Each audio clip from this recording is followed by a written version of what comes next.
பல காலகட்டம் 2000லேருந்து அவர் கூட பயணிச்சிருக்கேன்.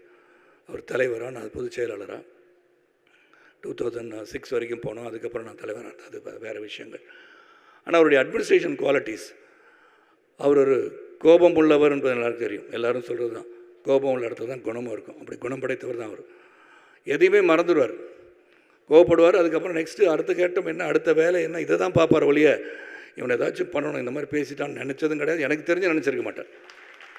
நினைக்கின்ற குணம் அவரிடம் கிடையாது. அதனால தான் நான் வந்து சொன்னேன், வடிவேல் அவர்கள் வரவில்லையே, இதை பற்றி நீங்கள் என்ன நினைக்கிறீங்க கேட்கணும்னு நான் சொன்னேன். வடிவேல் வீட்டில் உட்கார்ந்து இவரை நினைத்து அழுதிருக்கலாம். ஹியூமன் பீயிங் தானே, வர முடியலேன்னு நினச்சிருப்பார். வந்தால் வேறு எதுவும் சொல்லுவாங்களா, திட்டுவாங்களா நினச்சிருக்கலாம். அதனால் மறப்போம் மன்னிப்போம் என்ற குணம் படைத்த விஜயகாந்த் அவர்கள் இதெல்லாம் பெருசாக எடுத்திருக்க மாட்டார். ஆனால் வடிவேல் அவர்கள் நிச்சயமாக அழுதிருப்பார்னு நான் சொன்னேன். ஏன்னா நம்மளை பொறுத்த வரைக்கும் ஒரு பெரிய குடும்பம். நாசர் சொன்னது மாதிரி கோழி குச்சுங்களாம் ஒன்று சேர்த்து அரவணைத்து கொண்டு சென்றது போல் இந்த நடிகர் சங்கம் விழாலாம் இமேஜின் பண்ண முடியாது. இன்றைக்கும் நடத்துகிறாங்க. இங்கே நடிகர் சங்கம் சிறப்பாக செயல்படுகிறார்கள். அவ்வளோ அரவணைத்து கொண்டு போக முடிந்தாலும் அந்த காலகட்டத்தில் எல்லாரையும் ஒருங்கிணைப்பது என்பது மிகப்பெரிய கடினமான ஒரு சூழல். ஃபோன் போடணும், நேராக போய் பார்க்கணும், வர சொல்லணும், அவங்கவுங்க வேறு இடத்துல படப்பிடியில் இருப்பாங்க. ஆனால் ஒருங்கிணைத்த சக்தி என்று சொன்னால் அது புரட்சி கலைஞர் கேப்டன் விஜயகாந்த் அவர்கள் தான். அவர் ஆணையிட்டார், நாங்கள் செயல்பட்டோம். அந்த நாட்கள், அந்த 6 ஆண்டுகள் அவருடைய நிர்வாகத்திறனை நான் பணியார்ந்து பார்த்துருக்கேன். அவருடைய அன்பு, பாசம், பரிவு, என்றைக்குமே ஒரு மரியாதை, இந்த மரியாதை உள்ள குணம்.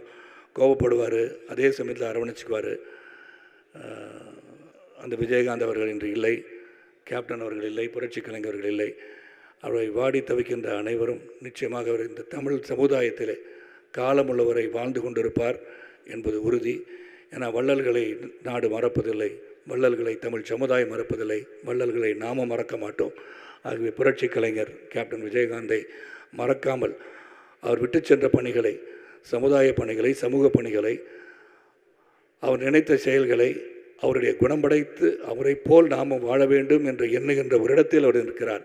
நம்ம எல்லாம் அவர் பார்த்து கொண்டிருப்பான்னு சொல்லி அனைவரும் அவரின் புகழ் பாடுவோம்.